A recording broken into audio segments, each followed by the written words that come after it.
Welcome back to the 5% PT podcast. I'm your host, Dr. Corey Harris, physical therapist. Today, I would like you to meet Dr. Christopher Pough, physical therapist and fellow of the American Academy of Orthopedic and Orthopedic and manual physical therapist and occupational therapist.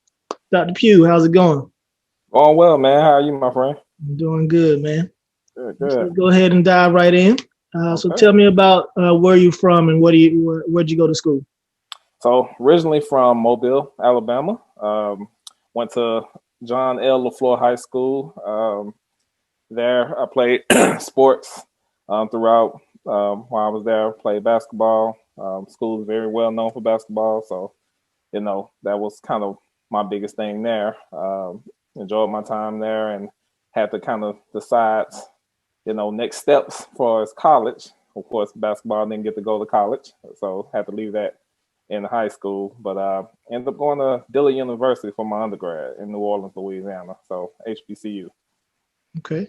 How did you decide on going to Dillard? Honestly, family. So my mom and dad both are alumni of Dillard. They actually met in Dillard University. So that's how I ended up being here. And honestly, it's just I kind of love family tradition. A lot of my family are HBCU alum. But my dad and his two brothers both went to Dillard University.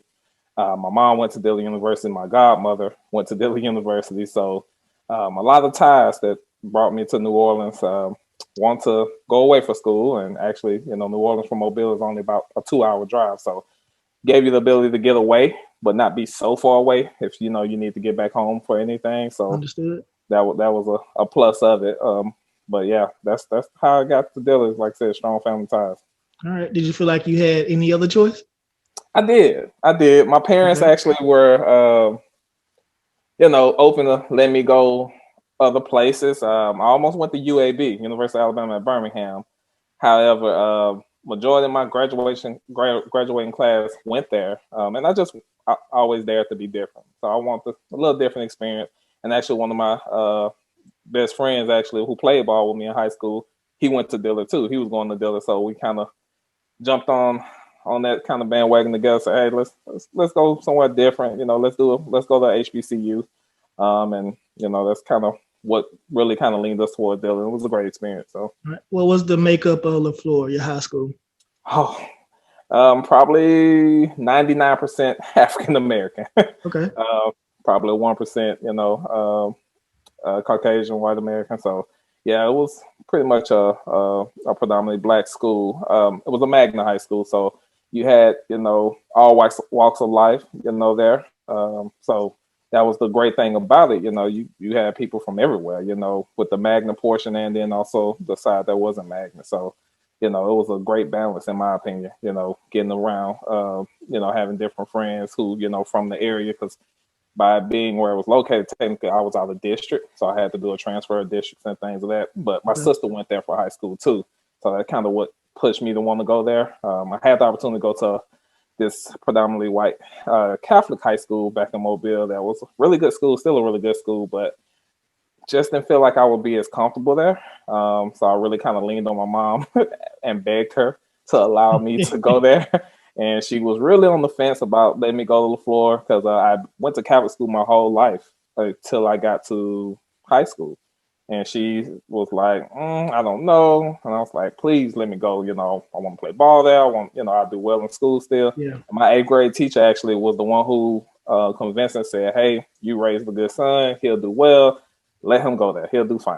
So thanks. Shout out to Miss Taylor, my 8th grade teacher, for putting that plug into my mom to allow me to go. My dad was fine with me going there, but my mom was, it took a lot of convincing, but very happy that I got the opportunity to go there. So it was good. Okay. So what was your major going into Dillard and what was life like on the campus of Dillard University? So my major was public health pre-physical therapy. That's what I have my bachelor's in. Campus life, Dillard is a very small school. It's a HBCU, but small. So probably at the time I was there, probably close to 3,000 people total. So, not big at all, but it was unique, as like a lot of schools, they have what they call the yard. So we had, the the oaks, basically. So it's just a tradition. You know, the oaks is where the oak trees are. All our Dillard graduations are held on the oaks. So, you know, you had basically just an open campus that basically was in a gate that you had to go through a security guard to get on. But it was cool, you know, you could see in between classes, people sitting on the bench just talking, people playing, some people sitting on the green grass, you know, playing, you know, flag football or catch, or, you know, you got some people, you know, sitting, eating, you know, we're in Louisiana, so don't let it be a crawfish boil, you know, people have their crawfish, you know, and sitting down, going to town on that, you know, so it was pretty cool, you know. Of course, Greek life is heavy. So you have, you know, all the different fraternities and sororities, you know, around the flagpole or doing their different things. So it was a cool environment, man. You know, you get to see just the love, you know. HBCU, I tell people all the time, it's unique. It's a unique experience because it teaches you, you know, to be very proud in yourself and kind of where you come from. But also they teach you that nothing's going to be given to you. You got to work for every inch. So I think that pride of it in itself is kind of, you know, just a cool thing to see, because you see it with the seniors, people about to graduate. You see people coming in as freshmen who kind of don't have a clue, and, you know, they get themselves together. And there's a lot of people who just seem like they care. You know, people will look out for you, which was cool. All right. So, and you said your major going in was pre-physical therapy. So you already knew what you wanted to do after graduation. Yeah. So it was public health pre-physical therapy. So I've been knowing since probably 7th, 8th grade that I want to be a physical therapist. And how did you come to that decision? Actually, kind of cool. My mom is a nurse. She's an RN, and a teacher. She retired as a teacher. So, and my dad's an accountant. I hate math. Did not want to do anything with it, you know. So definitely didn't want to go that route. But my mom, being in, you know, healthcare, always had a passion for healthcare, and then also the human body, just amazing. I thought the human body is just probably the coolest thing on this world, because how it just can adapt to any situation. So my grandmother had multiple strokes growing up when I was in probably middle school, going into high school, and she had to have therapy. And her therapist did amazing work. They got my grandmother fully functional. She was able to walk again. She was able to feed herself. She got to a point where she was actually able to take care of herself again, you know. So just amazed with what they did for us, improving her independence and her mobility and things of that nature. It just kind of sold me on, like, yeah, that's what I want to do.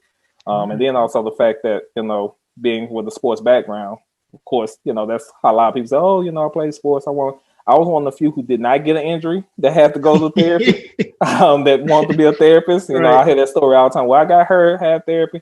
I never had a major injury, thank God, knock on wood. So that wasn't my story. Mine is more because, like I said, I got to see the work the therapist did with my grandmother. So that kind of was intrigued me. That's what's up, man. And now you have a dual degree, but in undergrad, did you know you wanted to do both, or that you could do both? So I didn't at first until my sophomore year of college. So never forget my anatomy and physiology professor, Miss Marva Smith. Better not call her doctor, because she would correct you, but she had so much knowledge you would have thought she had a PhD. Yeah. She had been around Dillard University as long as my parents both took her when they were at Dillard. Oh, wow. Exactly. That's what I said. So when I met her, and, you know, and she saw the last name, we started talking, because, you know, my last name is spelled Pough, and then Pough. So she started talking, and we got to talking, and she was like, I think I taught your parents. I was like, yes, ma'am, you did. So, you know, we got to talk. But one day she was talking, because she knew she had people, you know, pre-med, you know, pre-physical therapy, and she said, hey, you know, I know some of y'all are interested in therapy. It's a school that I just found out is so interesting to me, University of St. Augustine in Florida. They have a dual degree program. You get a master's in occupational therapy and a doctorate in physical therapy. She's like, I think that's the coolest thing in the world. She's like, some of y'all should take a look at it. I was like, So I put it on my radar and kind of researched the program. Found out, you know, it was definitely a really good program and unique. It was the only program in the nation that offered that. Right. So I always kept it on the back of my mind when it was getting ready for time to apply for PT school. All right. Now, before we get to graduation, you're actually a part of the first class to graduate post Katrina. I was. What was that experience like? life-changing. So Katrina hit my senior year of college, 1 weekend of being in my senior year of the fall. So I just remember first week had went by, that summer, I had a little summer job, worked, has a little money, so saved up, was looking forward to the senior year. Right. And 1 week went by, and I'll never forget, we went out as friends, and hung out that night before. And then that morning we woke up, they literally were knocking on everybody's apartment doors. I stayed through some apartments through the school and stated, hey, so hurricane's supposed to be coming out, need to look at evacuate. And so, I'm from Mobile, right on the Gulf Coast. We used to hurricanes. We, okay, hurricane. Yeah. Okay, so we packed our stuff up. I took the opportunity to use it as a trip. So I basically packed me some clothes, took my dirty clothes and e-watch, and I actually went to Houston to visit the girl I was dating at the time. And some of my friends, everybody went different places. Some people went to Atlanta, some people went home, people just went everywhere. And I never forget sitting in Houston and on TV hearing that the storm had hit. Okay, things were okay. And then the levee broke, and seeing New Orleans underwater, like I said, just life changing. I just couldn't believe it, because I'm thinking, this is where I go to school. How am I supposed to go back to school? Right. And then, thinking about friends and stuff with people who I know did not evacuate. Like, where are they? Are they okay? So luckily they were, but again, it was a life-changing experience. It put a lot of things in perspective for me, because one of my best friends is from New Orleans, born and raised, and him and his family lost pretty much everything except the clothes on their back. So that was tough. It put things in perspective to be humble and be grateful, for what you have, and that the thing that it could have been so much worse, because I could have stayed. My parents probably wouldn't allow it. They would have fussed at me, but I could have been in a tough situation. I had friends who actually were in the Superdome with all the chaos and things that were happening because they didn't evacuate, and they saw, unfortunately, people die, there. So it definitely, like I said, put things in perspective, from making you feel grateful and blessed, and also being humble, because like I said, the material things I lost, it's material things. It's people who literally lost all their belongings, everything, and even family members. So it was definitely a life-changing experience. So how long were you actually away from campus, or how long did it take to go back to school? And then what was the feel like going back to the city? So I was actually away for the whole fall semester. So I drove back to Mobile from Houston, which is technically about a 7-hour drive. It took me 14 and a half hours to get from Houston to Mobile, just do the traffic that had you bypass the city and things of that nature. Wow. My parents, because of course they're big believers in the 4-year plan.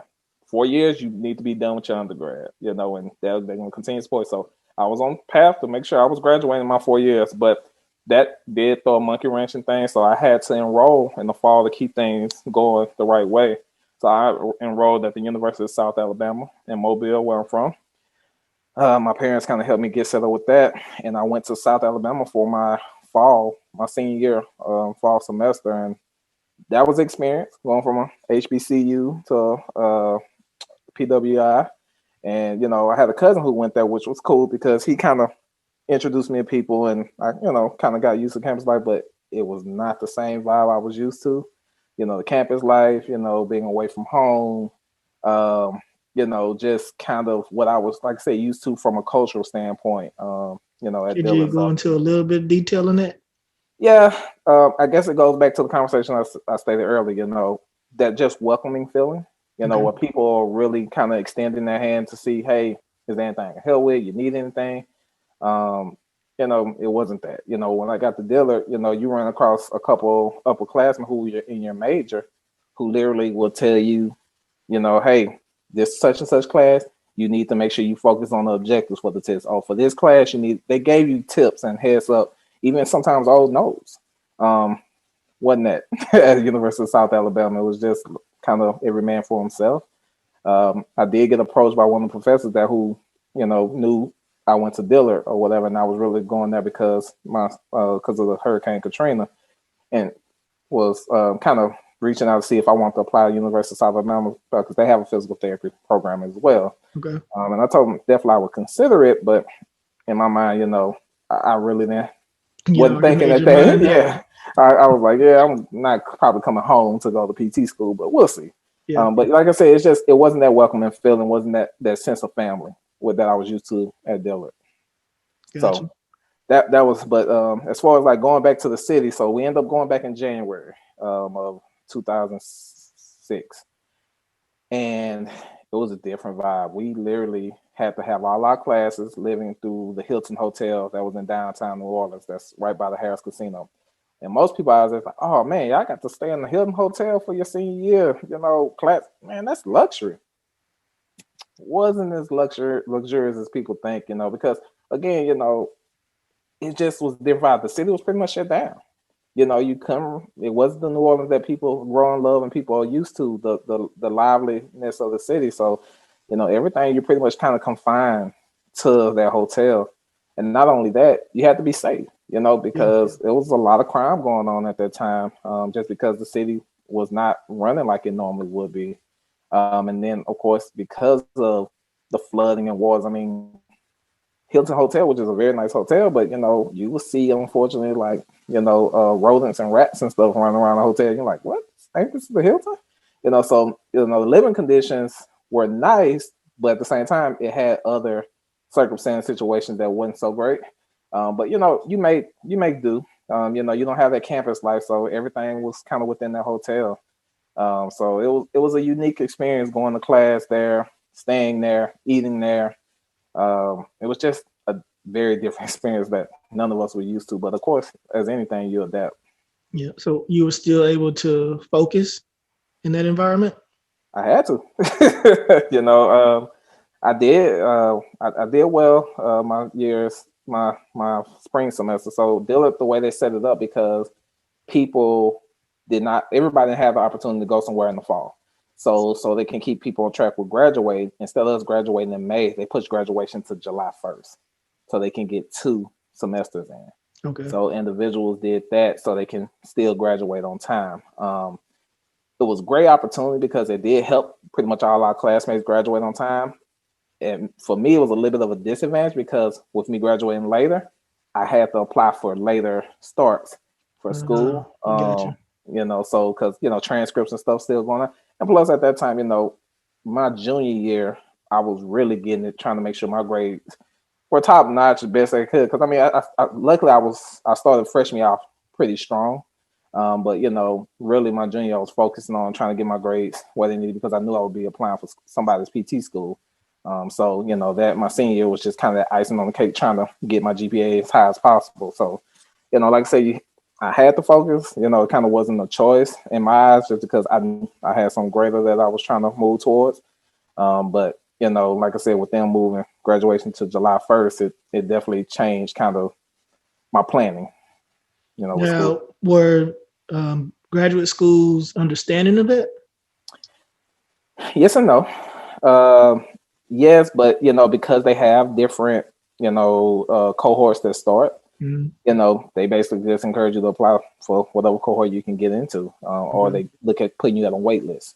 The wait list thing is big. So I literally tried to get all my ducks in a row as far as seeing what I needed to apply. For as like some schools, you need your resume, you need a personal statement, of course your transcripts, things of that nature, a bio of yourself, so letters of recommendation. So and then your observation hours. So I was in the midst of trying to get all that information together. With Katrina happening, the observation hours had to come a little later because in New Orleans, again, nothing really was open, right. So I could do the hours. So I had to kind of coordinate with doing those back home in Mobile where I was from. Okay. So you get ready to graduate. What PT schools did you apply to?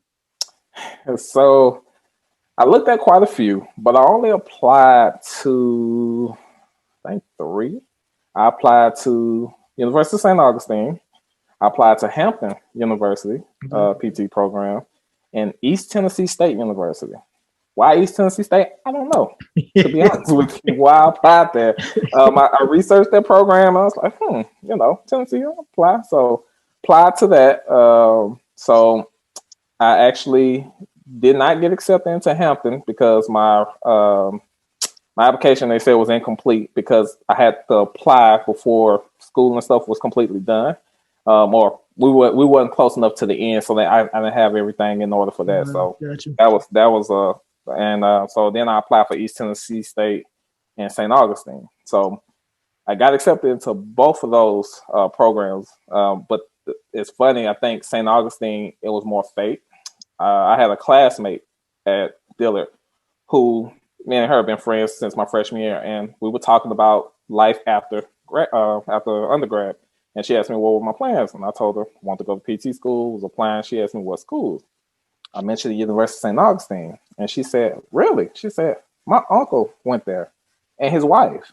And I was like, "Really?" I said, "You think maybe you can introduce me to them so I can, ask them some questions, ask for some tips?" She's like, "Sure." She literally got on the phone right there and called their uncle. He wasn't at home. His wife picked up and she said, "Oh, your uncle's not here, but I'm here, wanting to have him call you back." She's like, "Oh, maybe you can help." So she started talking to her aunt. She's like, "I have a friend, who's interested in school. Would you mind talking to him, give him some tips?" She was like, "Sure." So she put me on the phone. I introduced myself, started talking to her, and she literally, just started having a conversation. She got my number. She said, "Do me a favor." She was like, "Get all your stuff together for school. Send it to me. I'm going to review it, proofread it. And then because you're friends with my niece and I know the type of person my niece is, I will be willing to write you a letter of recommendation." That's what's up, man. And I was like, "Thank you so much." So a blessing, just not seeing that coming at all. So she reviewed my information, proofread everything, gave me some tips, and I applied for St. Augustine, and I got set up to come in, for an interview, to come down face-to-face interview. So, that was, like I said, kind of more of a fate thing. All right. That's what's up. It's Yeah. amazing how things work out. You not knowing how certain things are aligning for you. Exactly. I like I said, a blessing, definitely. Because she didn't have to do that. The fact Right. that she didn't know anything about me and, willing to help, me go into, post grad program so I can move into my career. I mean, it was huge. So I'm forever thankful for that. All right. Now getting to St. Augustine. No, you say you got the Dillard. There was a certain feeling there. So what did you feel walking onto the campus of St. Augustine? So competition more than anything. Okay. And what I mean by that, still that same feeling kind of when I went to South Alabama, that not welcoming from everyone, that people kind of look at you as, competition in class versus, hey, just my classmate, except for, a group of people, So I would say when I first got there, went through the interview process, the room was filled with people. And I saw you. I was like, "Oh, okay." No. I saw the guy who eventually ended up being my roommate, John Eric. I was like, "Okay, one more." Then I saw, a couple other faces that looked like me, but I was really amazed that out this room of probably 70, 80 some people, maybe 10, 15, Right. maybe, that looked like me who were applying for school. So it was different. And they did group interviews at that time. So it was three students, and then the professors and like students who were already there. So a young lady, Amy was in my interview group. So Amy, she was in my group, and sweet as pie, so she, it made me feel comfortable. But your biggest thing is just trying to showcase yourself, but at the same time, be realistic, because they ask you about things you like to do for fun, things of that nature. So went through the interview process.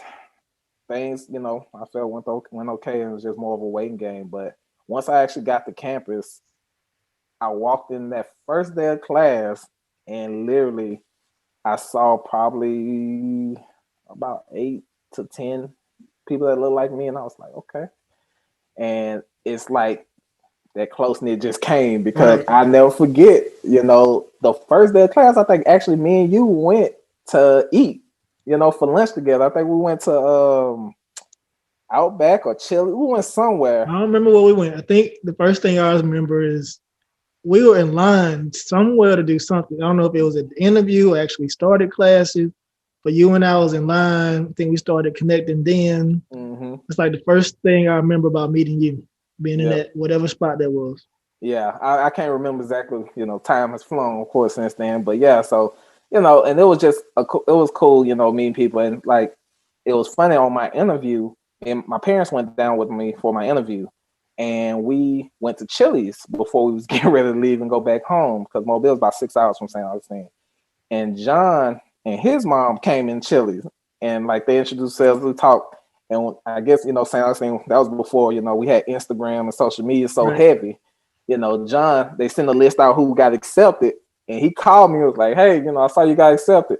I'm trying to find a roommate. Are you interested?" So I started talking to him to make sure, like, hey, you know, is this dude cool enough? You know, I want to be, you know, roommates with him because, you know, I didn't know nothing about him. And it's not like I could look at his social media page or nothing like that. So, you know, we ended up, you know, being roommates and it worked out perfect. But, you know, coming to the campus, you know, there was a different vibe for us, like that sense of competition. But like I said, you did have a bit of a family vibe between, you know, the minority students and, you know, African American students because we knew, hey, we all have an objective here, which is let's get it done. But at the same time, we're here to kind of uplift each other. So that vibe, especially from some of the people who were there before us, you know, who came and was like, they were happy to see us. And they informed us we had the largest African American class ever.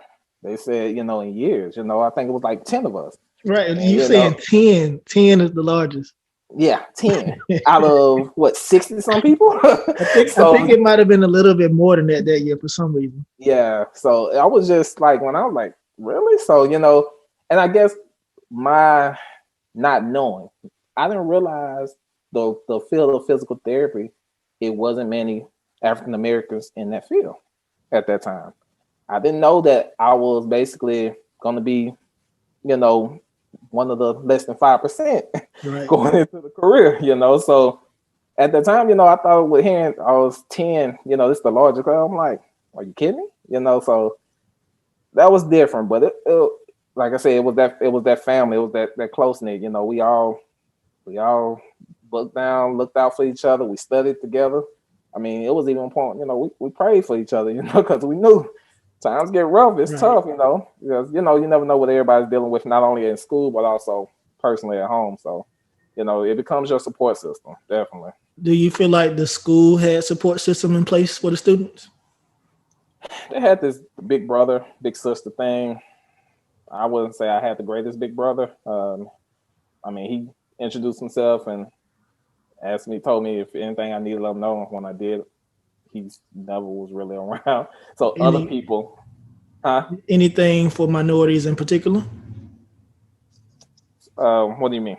For minority students, any support systems in place? No, not at all. Not at all. Not at all. It was more us creating our own support system. You know, we met people such as like Artie and TJ who were, you know, ahead of us, who literally pulled us under their wing and, you know, told us how to prepare for certain professors and what questions to ask and things of that nature. Just kind of help get our mindset together with, you know, different classes. You know, I think it was a young lady who was from Tobago, Chanel. She was another one who reached out to us, you know, they were just willing to help. But like I said, it was a support system that I think we created. It wasn't nothing that the school offered for us, unfortunately. Yeah, I definitely agree with you on that. Yeah. Now, Amy, who I interviewed on the last podcast, she touched on this some because she's dual degree as well. What was matriculating through that dual degree program like?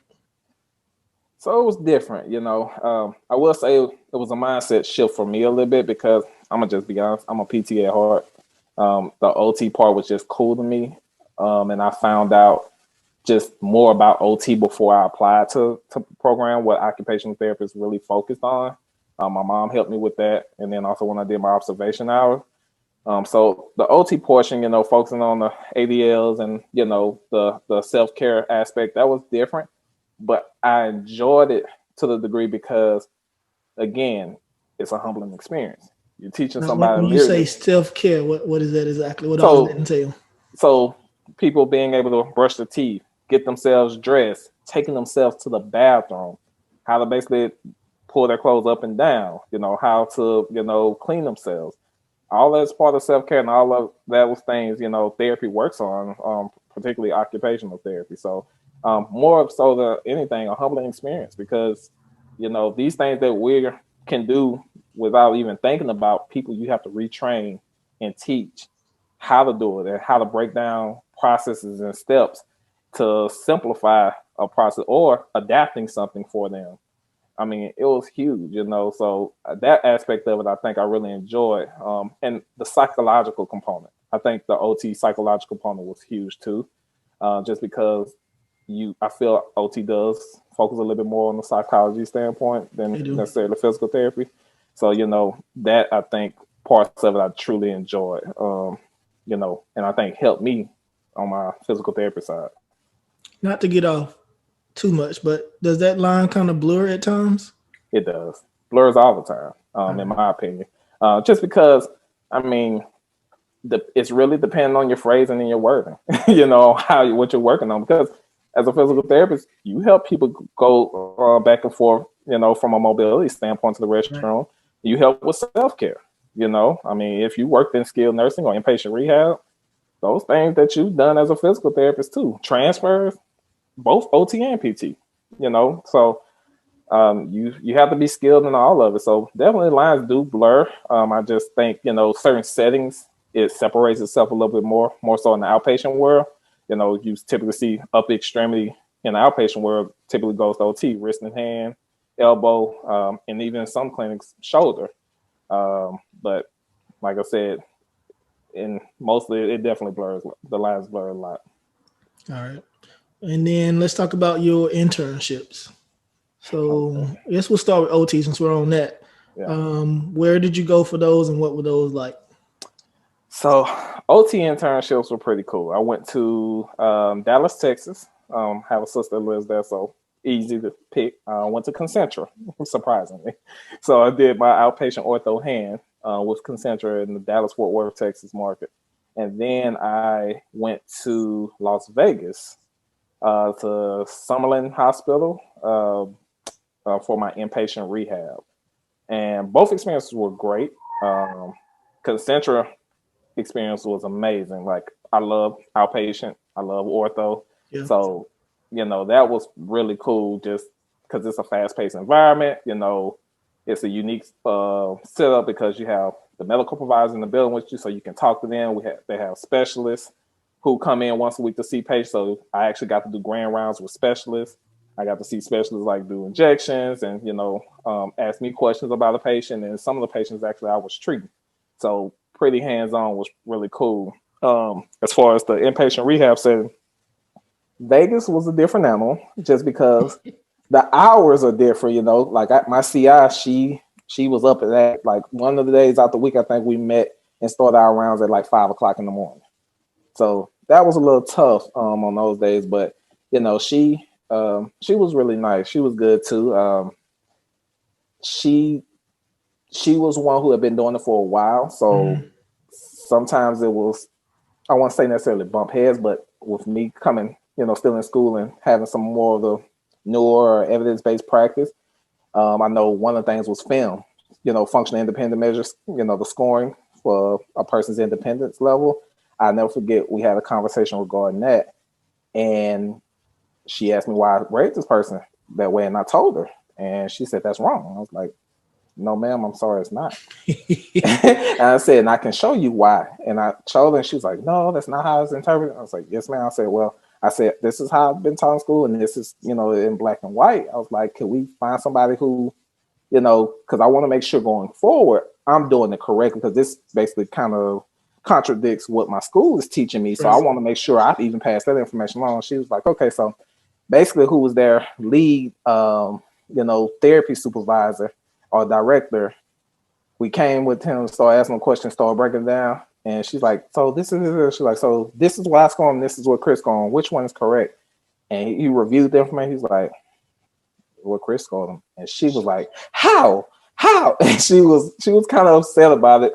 To me, it was funny because, like I said, I was like, I think it was a little bit of an intimidation factor in a way, just because one, she was a small Filipino lady. I was a young Black African American guy, and one thing I've always had, I think, in my favor is a little bit of ability to talk to people. Mhm. So sometimes patients related to me a lot better than my CI.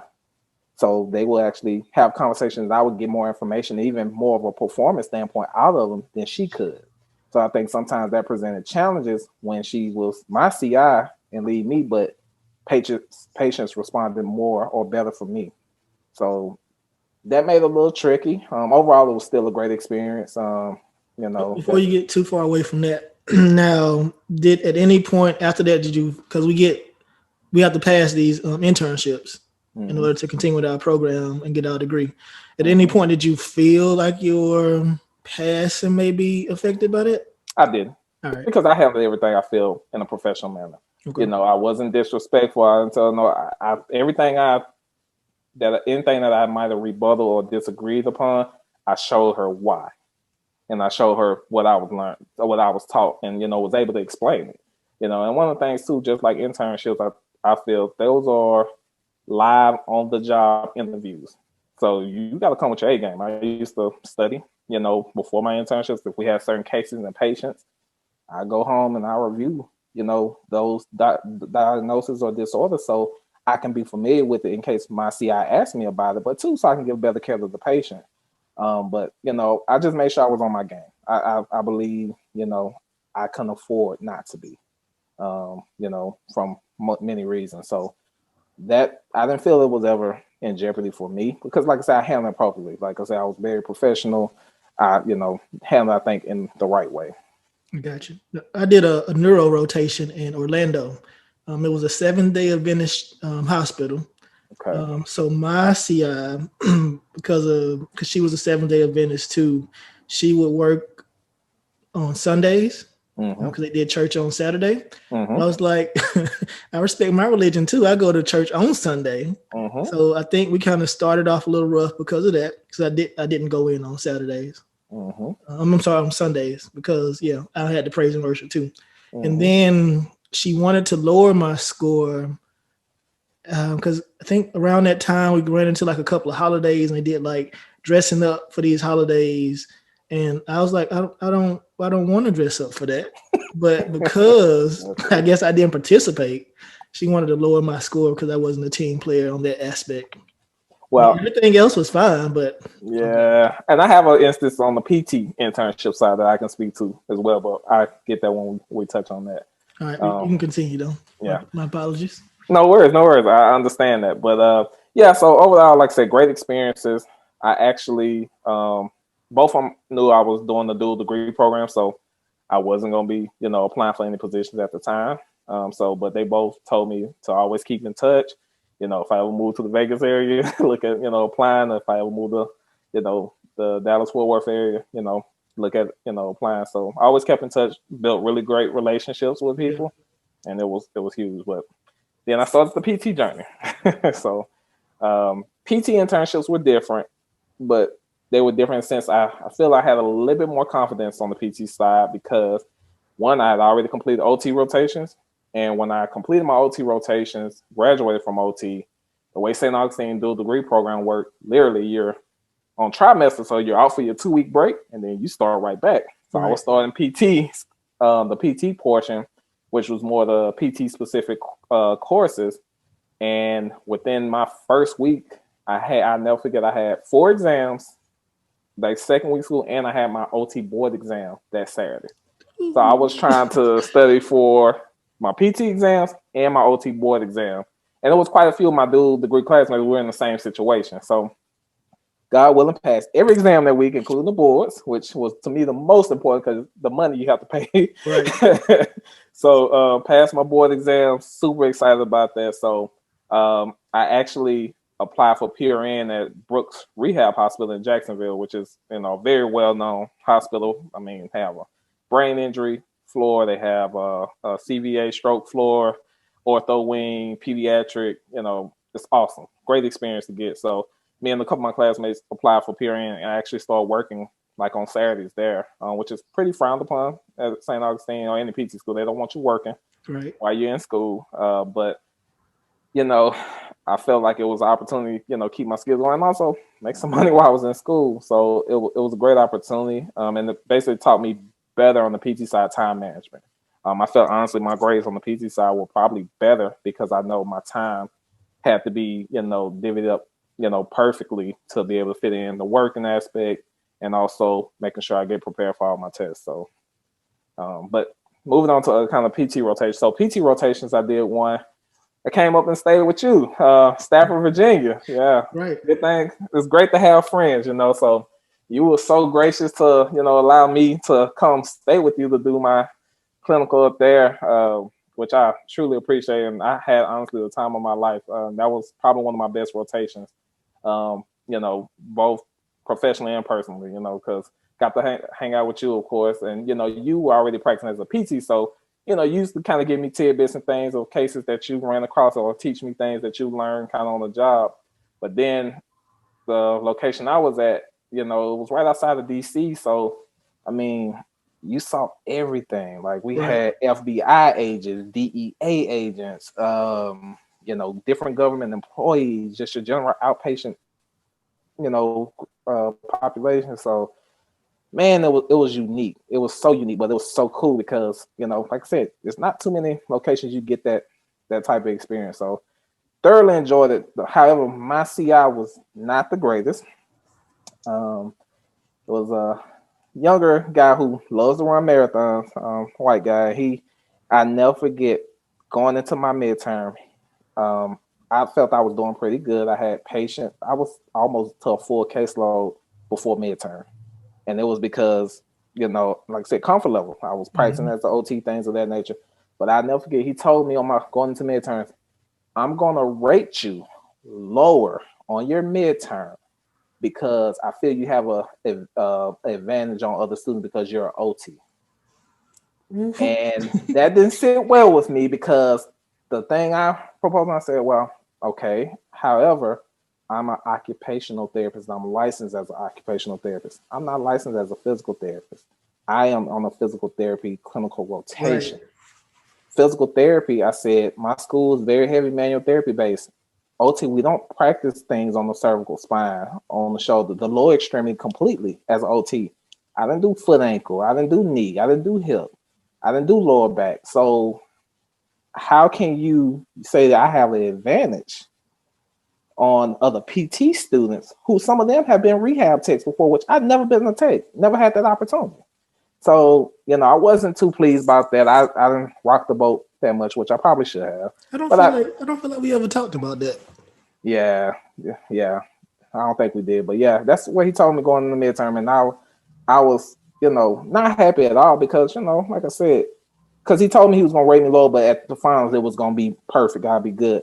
But still, the fact that, you know, just grade me for what the work I'm doing. If my work is stellar at midterm, rate me as stellar, you know. So, and I mean, I even had patients requesting me, and I was the student. You know, I had a gentleman who was a rotator cuff repair. I'll never forget. He was a instructor for the FBI Academy, and he basically liked working with me because he said I was very professional, I was aggressive, and I gave him the workout he needed. And basically, I remember that I had to transfer and go to another clinic at one point for like a week or something because my CI was on vacation or something. And he was upset and was like, you know, I feel like I'm regressing with y'all. I want Chris. And they was like, well, Chris actually is a student. He's not going to be here for a couple more weeks. And he was not happy about it. But, you know, I built that rapport and relationship with a lot of patients. And, you know, like I said, grade me for the work that I'm doing, not saying, oh, you have an advantage because you're an OT. Especially, like I said, I had no experience as a PT. So that was disheartening and a little frustrating. But, you know, I made it through, had a great clinical. And even, you know, that clinic, they told me if I was interested, apply for a job with them if they had one. But then I went to do my last rotation in Jacksonville, Florida at UF Shands Hospital at the Transitional Care Unit. So that was different. It's kind of, to me, a mix between like skilled nursing / inpatient rehab / a little bit of hospital-based outpatient. So unique. to say the least. Jacksonville, Florida, as we know, can be rough. So we saw, Florida, man. Duval. So we, I had patients who gunshot wounds, falls. I'll never forget, we had to treat a patient who was from the prison, and we had to go to his room, and he's basically handcuffed to a bed, and we had to try to, do treatment with him, and like, it was different. It was different. But I had a really good CI. She was very welcoming, friendly, answered all my questions, really worked well with me. So like I said, that was a unique experience, just because, like I said, the clientele, because I mean, it was a level 1 trauma center, and it was like a community-based hospital as well. So, people who didn't even have insurance, will go there as well. So I enjoyed it, just because, like I said, I feel like I can work with all walks of life. Right. But it was a unique experience. So I kind of really picked that one just because it was close to St. Augustine, and it helped me be close while I prepare for my finals and my ratings and stuff. So just to clarify, with Virginia, we work for the same, I work for the company, but you were in a different location.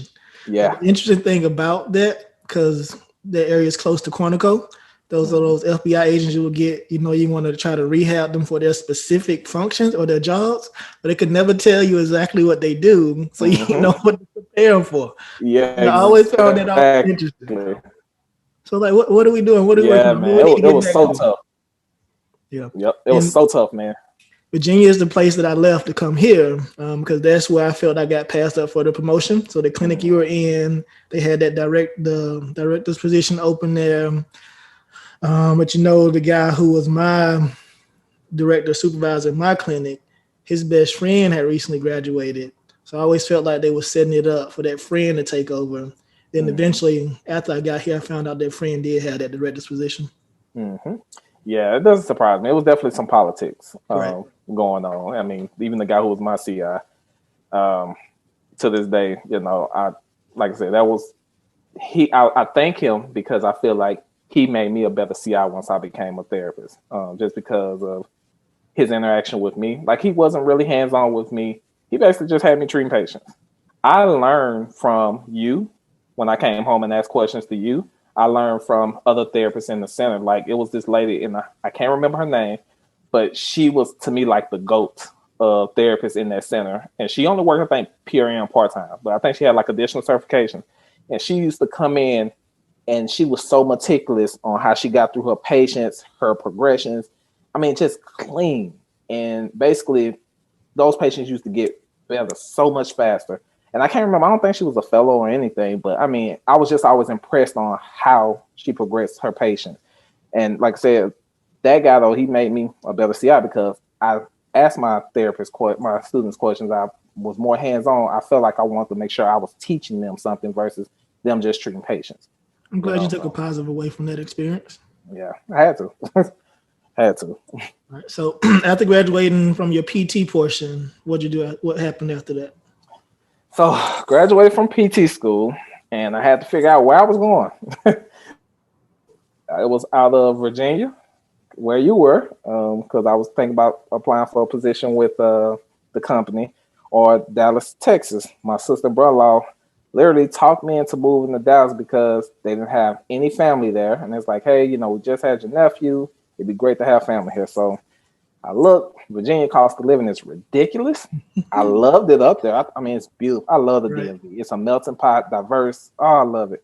But it's expensive to live up there. So Dallas is where I went, especially when my sister said, hey, you can stay with us for free, so you can, kind of get on your feet and, figure out where you want to live, all that stuff. So I moved to Dallas, and I applied for jobs. So I ended up taking my first job was with an inpatient rehab hospital that I actually did inpatient rehab and outpatient there. Okay. So I actually predominantly worked there as an OT. So I did that for about a year. And then the company got bought out. Saw the writing on the walls, like, yeah, I don't think I'm gonna like being here. What'd you see coming? Well, my boss, who was the director of rehab, he basically kind of started me letting his hands off, and come to find out he was getting ready to resign. And then the new director of rehab I met, I just didn't get a great vibe from her because she was more numbers driven versus actually understanding the processes and what's truly going on from a patient care standpoint. So the challenges that we get from a therapist standpoint. So that bothered me because I feel like, being a supervisor director, you have to understand the patient care part and have some compassion on that standpoint, and also be able to drive the metrics. So, didn't care for that. They got a new CEO of the hospital who I was definitely not a fan of at that time. And I'll never forget, I put in my resignation to go PRN only with them. And I'll never forget, he met with me because he wanted me to stay. And he told me, he's like, oh, you should stay. We're going to do great things here. He's like, you should stay. The performance review is coming up. He's like, your performance is always through the roof. You will get probably one of the highest merit increases percentage-wise. I said, okay, still moved on with my decision. Glad I did. They gave the whole hospital the same merit increase. So if I would have stayed, basically, I feel like he was just, selling me, trying to get me to stay. And it wasn't that big of I think maybe a 1% increase. And I'm like, so you're saying the person who doesn't do hardly anything versus the person who goes above and beyond, from a patient care standpoint and working with his coworkers, their value is the same.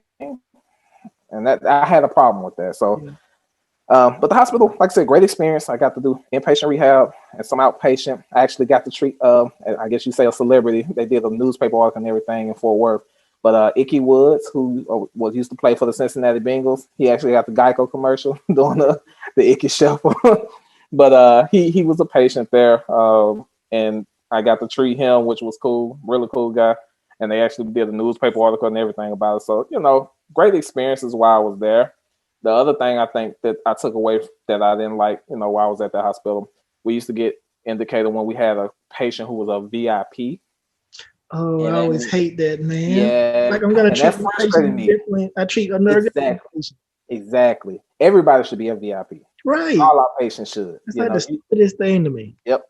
So they should get the same exact care. So hearing that term, it frustrated me because I'm like, the VIP, I'm gonna treat the exact same as the person who might not even have insurance. Healthcare. I think healthcare is very a customer service driven aspect. People don't realize, but I always say that. When I'm looking for therapists, I want somebody who has great clinical skills but great customer service. I want somebody, if they treat my mom or my grandmother, that they giving them and make them feel welcome, happy, and they basically giving them their all. And that VIP stuff, it frustrated me. So I left there, I stayed PRN, but I did travel therapy. So I did travel therapy for a year and a half. So how is travel set up? Just so everybody will know. Yeah, so travel therapy, literally, you get contracts or assignments or whatever, and you get to pick your assignments. The thing about it is you can try to be picky if you want, but you might not have a job for some months. So, you kind of have to take kind of what's out there. And I did my travel there really just in Texas because at the time I was dating who was now my wife. So I wanted to kind of stay somewhat close with her. But, that part was hard. So I worked in every setting, skilled nursing, outpatient ortho, inpatient rehab, independent living with some home health mixed in, so assisted living. So it was different. It's definitely different. All right. And then let's jump into where you are now, your role. Then I want to go into your fellowship too. Okay. So currently, I work for Concentra, which is where I intern with in Dallas. I'm currently residing in the Atlanta, Georgia area. So I've been with Concentra going on 8 years. My role is the Director of Therapy Operations. So I oversee the state of Georgia and the state of Tennessee from a therapy standpoint. I would say I've probably the best company I work for. I've enjoyed it because from an autonomy standpoint, therapists big on the evidence-based practice. They, I think invest in their therapists. I will say also, as for me, the road to get here was, and some people I was rather quickly, and I would say it was opportunity and just preparation kind of met each other. For me, I started in Dallas. So I took over a clinic as a center therapy director from doing travel. I was a center therapy director at our Redbird location, which is in South Dallas, Oak Cliff. So, very, very unique, population from a socioeconomic standpoint, but I loved it. My patients responded well, and our numbers were just okay. But when I took over, we actually made a huge jump, for our volume, our numbers. I just implemented the things I said, the customer service standpoint and the clinical skills. So that was big for me. Went from being center therapy director there. We was a single therapist clinic. It was just me. We was able to grow where I had was able to support what we call a PTSS, so kind of like a secretary, and then to support a second therapist. So I hired my staff therapist, which for me was a great opportunity because, got the opportunity to manage somebody. And my staff therapist to this day, she came on unique, similar background. So University of St. Aug grad. She went to HBCU for undergrad. She went to Alcorn State. And small world, she lived in the same neighborhood my sister lived in. Didn't know any of this. But, she did really well in the interview process, ended up coming on. And one of the things I asked her was, what are your goals? And she told me she wanted to be a therapy director at some point because she never worked in that type of role. So she was actually had a couple more years of experience than I did. So I told her my goal was to prepare her to take my position if I was to leave. So trained her up, ended up being there for 5 years, did my fellowship program, all that great stuff, and got approached about a position called ADTO, which is Associate Director of Therapy Operations here in Georgia. And then also approached about ADTO position in Central Florida, which is in Tampa area.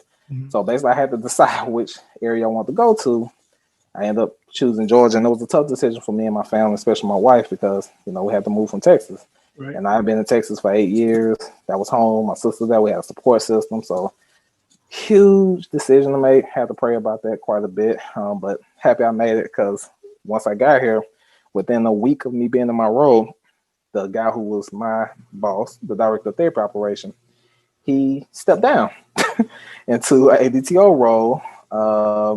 And the position was open. And my VP at the time asked me, why hadn't I applied for the position? I was like, well, sir, I thought I had to be in my position like maybe 90 days or so.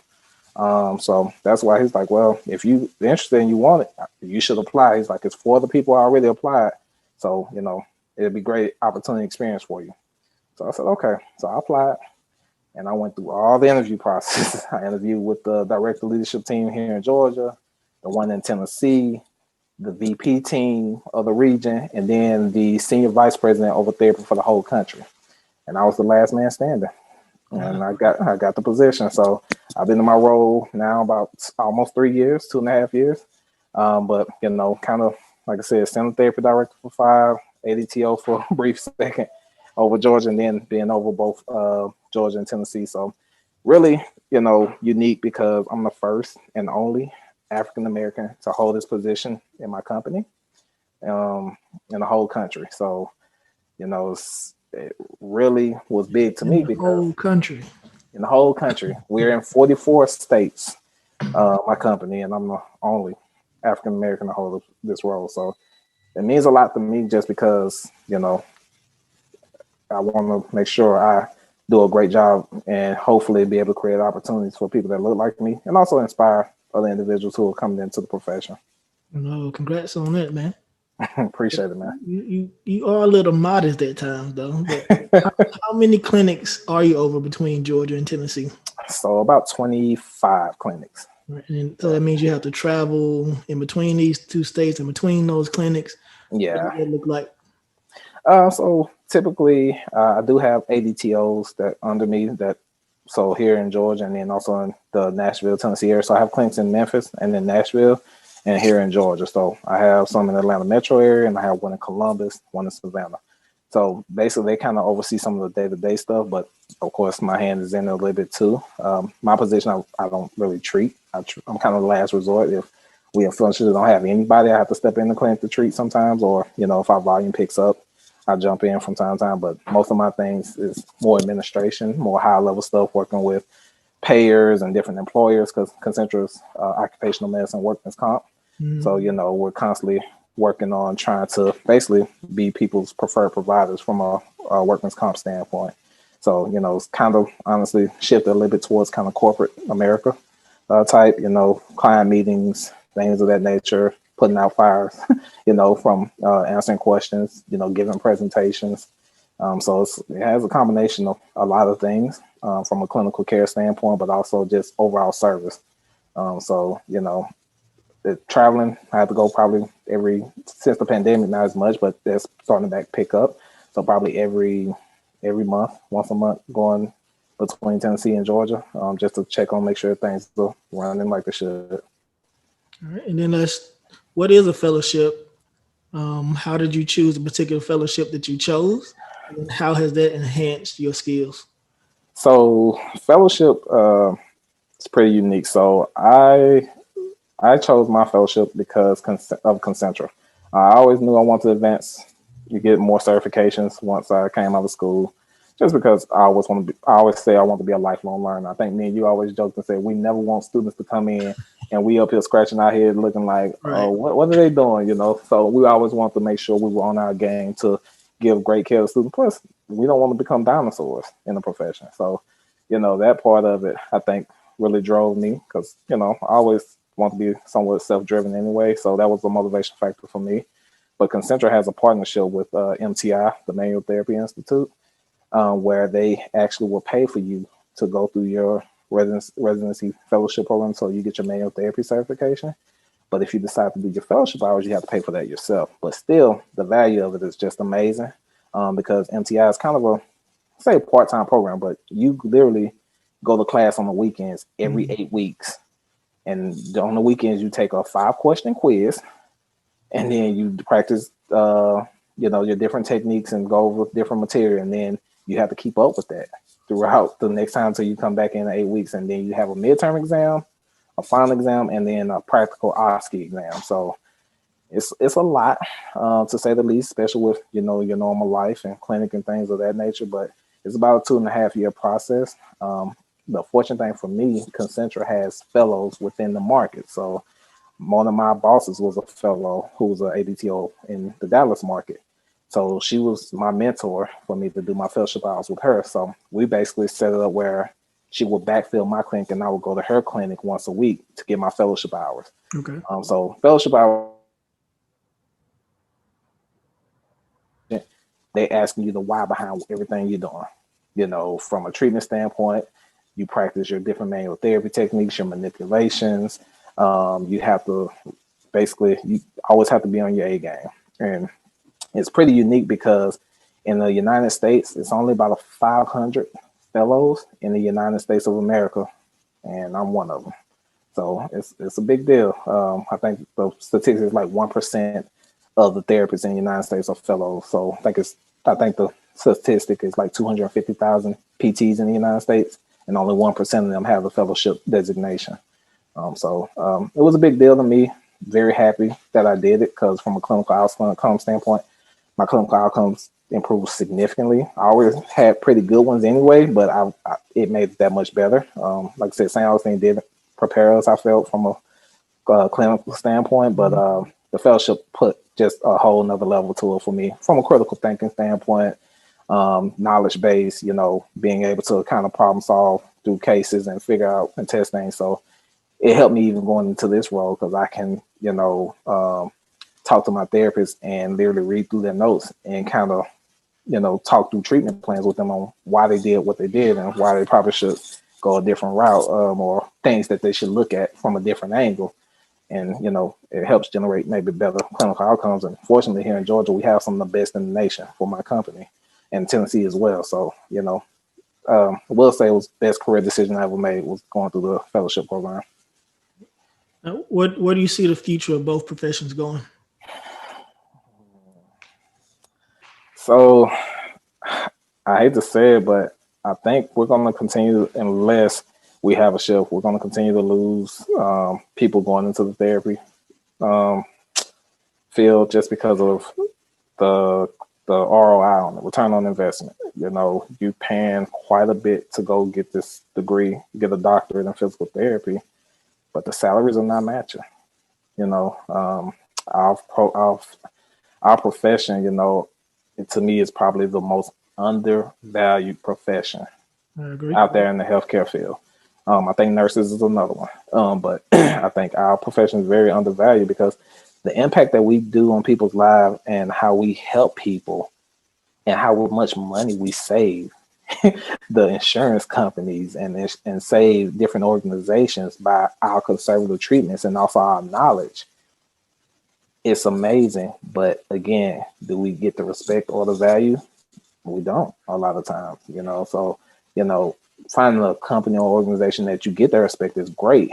And who, gives you that autonomy. Like say Concentra is one of them. We have the opportunity. Our doctors, when they say clinicians, they're not just saying the doctors. They say clinicians, that means therapy and docs. Because, we talk one-on-one cases. I mean, when I went through my training, I'll never forget my center medical director back in Dallas. He literally used to tell me when he write a script, say, work your magic. That's all he'll tell me. He was like, he already knew because he knew that, I was going to give the person the care I need because he might send me a script about somebody's wrist sprain. And I treat him and I talk to him and say, hey, doc, this person, can you write the script? I need to treat that cervical spine. And he's like, huh? Why you need to treat that neck? Their pain is not coming from their wrist. Right. It's coming from their cervical spine. And I explained to him what test I did. He's like, okay, work your magic. That's all he used to say. So like I said, it's just a value thing. I feel like our profession has to increase salaries. They have to figure out a way to move towards increasing salaries, making the return on investment better for people. Because you hear stories how people say the competition to get in PT school is so hard that I've heard people say they went to med school instead because they got accepted in med school because there's more med schools out there than PT schools. True. And that's interesting to me. Like, but there's so many programs out there. Think about it, even from a medical standpoint, from physicians that helps them with, tuition reimbursement or student loan forgiveness. It's not really anything out there like that for therapists, unless you, work out situations such as like Rashad Smith, my good friend, getting sponsored. Man, got it made, dog. Man, getting it sponsored. I mean, people like that, I admire because I wish I would even knew to do something like that. But, because the student loan debt is real. It sucks. It's real, and like I said, it's becoming a deterring factor for, I think, people, because you're trying to find a school, one, that doesn't cost so much. And pretty much all of them do. You got a few who are actually reasonable in some state schools, and they might not have as strong of a reputation it is. But like I even tell people I mentor, just get in somebody's school. Get in somebody's PT school, because honestly, if you want to be a good therapist, you're going to have to continue on after school anyway. You're going to have to continue it. You're going to have to look at what you can do to make you better. It's not going to be just based on your DPT degree. So, but yeah, I'm not as excited as I would like to be where our profession is heading, just because I think from a return on investment, we're not seeing that return on investment from a salary standpoint based on the value we add to the healthcare industry. I think you kind of already answered my next question, was what advice would you give anybody trying to get into the field? You said just get into somebody's school and just build on that as you go, but anything else you want to add to that? Yeah, if you can, find a mentor. Find people who are out there who look like you, who are in the profession if you can. Social media has been a huge part now where they can utilize that. You got groups such as NABPT who has chapters based all over now, which is great. Biggest thing is just try to find a mentor, because if you can find a mentor, they will, I think, help you. One of the things, I've mentored some guys or whatever who are interested in school or interested in PT school, and I've walked them through the steps, how to prepare. I've wrote, letters of recommendation. I've even hired one of my mentors as a PRN when he first out of school, when he was looking for a job, because I knew what type of work ethic he had. Right. But it goes to networking. Like you said, I learned, I think, not too long ago, but it's not even always about what you know. It's about your network, the people you know, and sometimes they get you through doors or build up opportunities that you never even thought saw coming. So I would say build those relationships. Honestly, the relationships that built from PT school. I call on you as a resource. I call on, my other classmates. I'm fortunate to go to school with some very knowledgeable therapists and who are doing really good. And it's funny because all of them are doing really well in their profession, and all of them, have great outcomes. But at the same time, it's that network we built, the brotherhood, and sisterhood, being able to reach out to each other and help each other out, or even just say, hey, I know somebody in Houston who's looking to go in PT school. Core, would you mind, helping them, giving them some advice? I mean, classmate from high school, one of my good friends, he's a lawyer. We went to high school together, we played ball together. He lives in DC area, Maryland.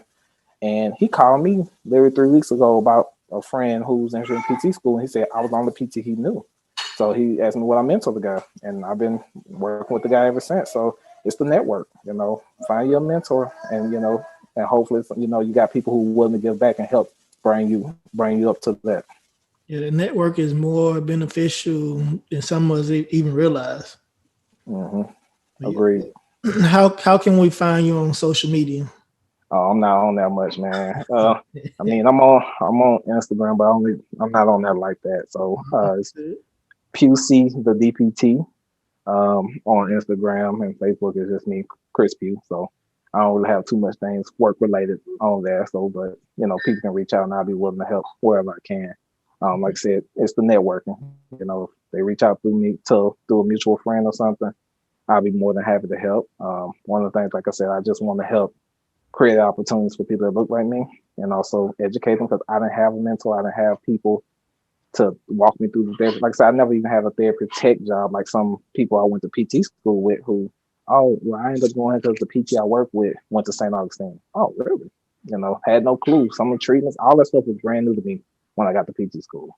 So, if you have somebody who can, be able to help you, definitely take full advantage of it. All right. Like you said, you are open to people reaching out to you. So thank you for that. But before we go, I forgot to talk about your connection to NABPT. Oh, so NABPT, I was actually part of the chapter in Dallas getting it started as a 501(c)(3). What does it stand for again? So basically, NABPT is National Alliance of Black Physical Therapists. Basically, I met a therapist. Somebody came to my clinic I met, and I was talking to the guy. He actually went to my church at the time, and he told me his wife was a therapist, and she used to work at the clinic I was at. I was like, really? So I finally put a face and name, met her at church. We explained. She is the therapy director over one of the biggest outpatient clinics for Baylor in the downtown Dallas area. And she's a fellow as well. So, that was kind of cool, and talking to her. And somehow she passed my information on to another gentleman who basically said, hey, I want to set up a meeting to get everybody to come and, just, kind of socialize and talk. And next thing I know, we go to this restaurant for this like happy hour, and it's like a room full of Black physical therapists.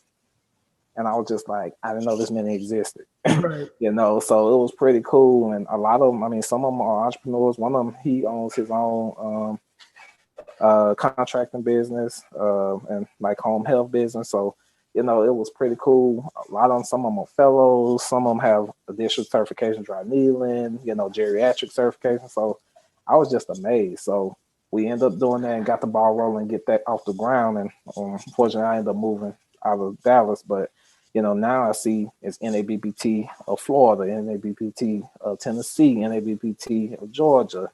I haven't got active in the one here in Georgia, which I need to. But, it was just pretty cool to see it's a network out there of us. Because, again, less than 5%, so it's not many. So when you see, people who are PTs and also, OTs, it's pretty cool, because usually, unfortunately, we see typically, it's assistants. You don't see too many PTs or OTs. You see PTA, you see coders. So to be able to see people, who look like you doing the profession and, they're doing great things too. It's cool, like I said, building that network. Yes, sir. That's extremely important. But Dr. Pough, thank you for joining me today. I appreciate you, man. No problem, man. Thank you guys for tuning in to the 5% PT podcast. We'll catch you on the next episode.